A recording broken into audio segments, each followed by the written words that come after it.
السنوات المضت أن جريدة من الجرائد نشرت أخبار عن قسيس ضبطوه بقضية آداب وبتاع والحدوثة دي.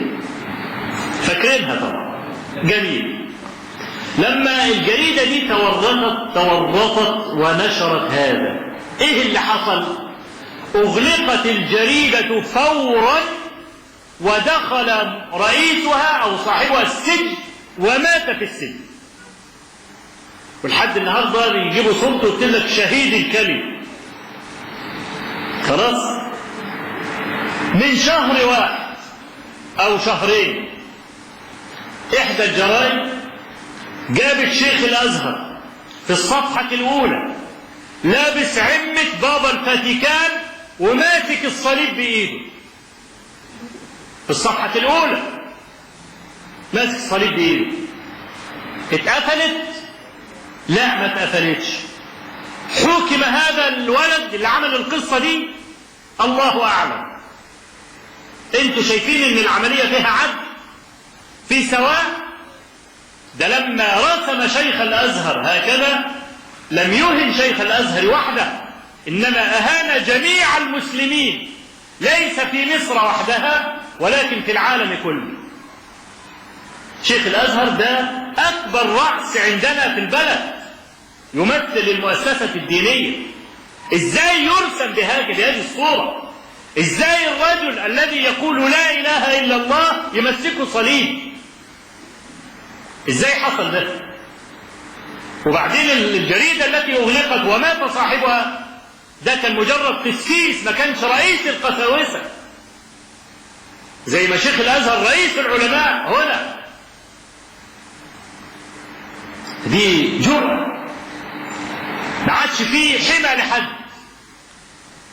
جريدة من الجرايد دي كاتبة الشعار بتاعه عن رجل مغموس عليه في دينه. الشعار ايه بتاع الجريدة؟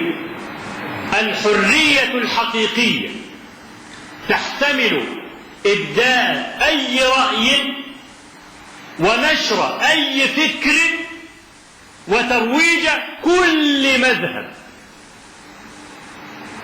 أنا عايز أسأل هؤلاء الجهابذة عن تعريف للفوضى أدق من هذا الكلام. أنا عايز أعرف إيه الفوضى؟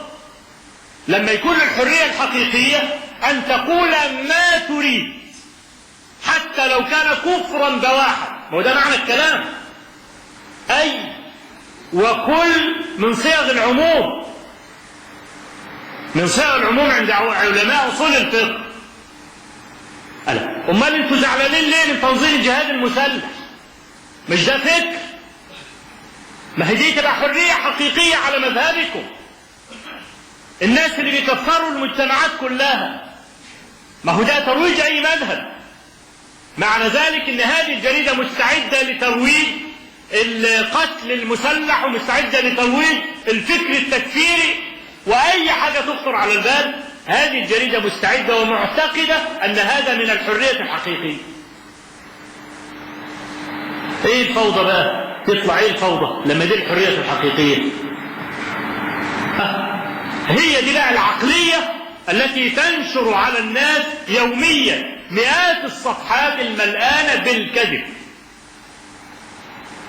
سواء على من مات أو على من لا زال يدب على الأرض.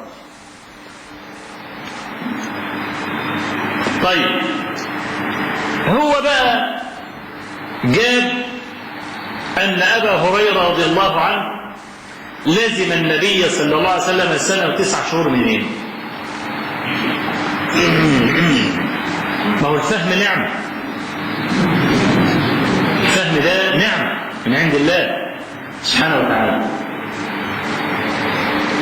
قال لك أبو هريرة بعد 1 سنة و9 شهور